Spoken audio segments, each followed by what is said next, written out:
Mudbusters here.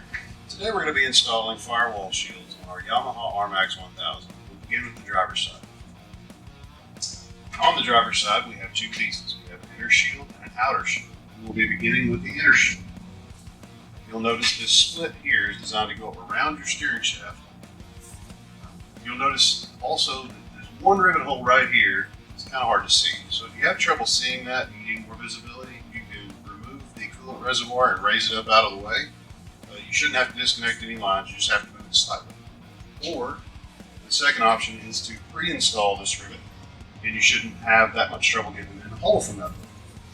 So we go behind this wire. You have to be careful not to damage that wire during this installation. And put the split, the lower portion below and the upper portion above the steering shaft, and push it up into place.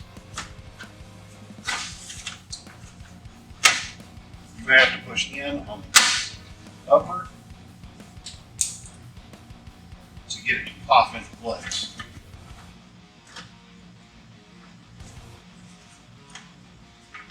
And just install that rivet. Once you have that set installed, this piece will need to rest behind this lip. It sits just like that. Then you'll take your second piece.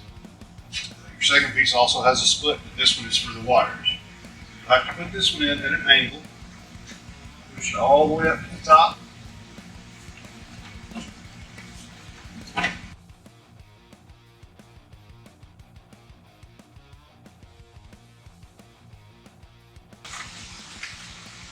Put the wire in that slot.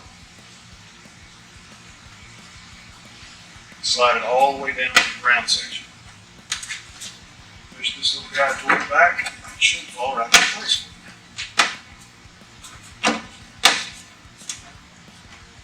Once you get the rivets lined up, you can install the 3 rivets in all 3 locations.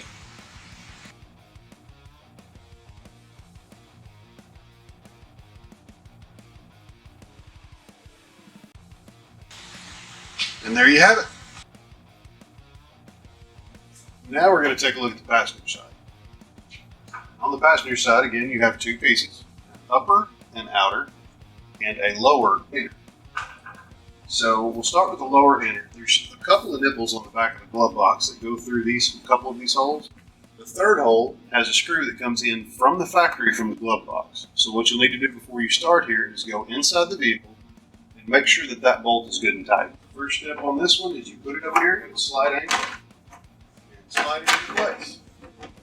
You'll know it's in place because it'll fall right into the notches on those nipples and that bolt.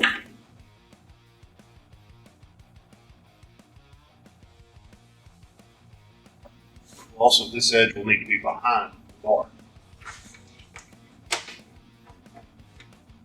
You put your fender washer on.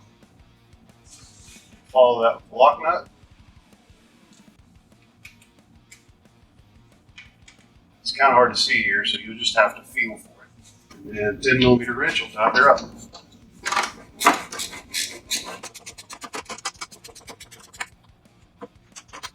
The second piece is a little trickier. You've got a small opening here behind this square cross member and this rear square cross member. This piece is going to have to go in at an angle there and tuck behind this electrical box. So you put it in at an angle, and while you're putting it in, you twist it towards the top. And it's going to want to fight you unless you're behind this little edge right here, the bracket gusset. So you get behind that, and it should rotate right into place. Once you get it into place, you've got 2 rivets, one here and one here. You'll want to make sure when that piece comes out of the box that those angles are bent to 90 degrees. If they have settled during shipping, you may have to tweak them just a little to make it fit. That's it. That's our firewall shields for the RMAX 1000. Thank you.